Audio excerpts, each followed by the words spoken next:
تک تک تک تک تک تک تک. آقا یه ساعت بهم میدی؟ خیلی بد گفتی. آقا قیمتی ساعت چنده؟ 12 میلیون تومان. خودم ساعت دارم. من و تو همسنی ولی تو بزرگتر که شدی منو میفهمی. آیا اسپاداریم برد تا چاگ ما. هیچ ساعتی تو دنیا با ارزشتر از اون ساعتی که دیدمت نیست دلبر. دوست داشتی کم کردی خانم تو مغازه با سگ نره لطفا ممنوعه. آقا شوهرمه. آقا شون ساعت چنده؟ شستمش رو بنده. نخند مرتی که من یاد شوخی دارم. نه خب جدی ساعتم زدامه. چیکار داری میکنی؟ ویدیو کوتاه داره واچ تایم میگیره. آقا شون ساعتم خوابیده. آیس کارمل ماکیاتو بده بیدار میشه. جان ما دیگه یه استایل مودش نکنن.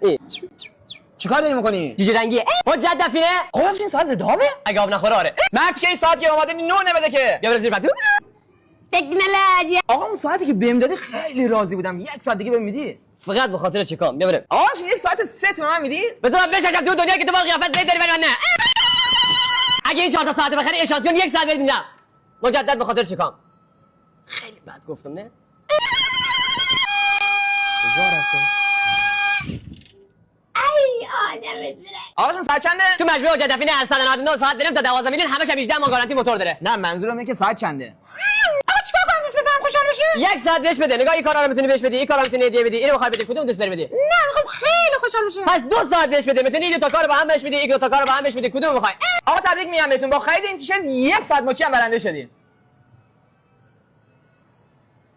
در مجموعه حجت دفینه شلوار، تیشرت، کلاه، کیف و ساعت هست. ساعت‌های حجت دفینه از 199 تومن تا 12 میلیون همش هم موتوری 18 ماه گارانتی داره. صفحه‌ش هم تو کپشنه.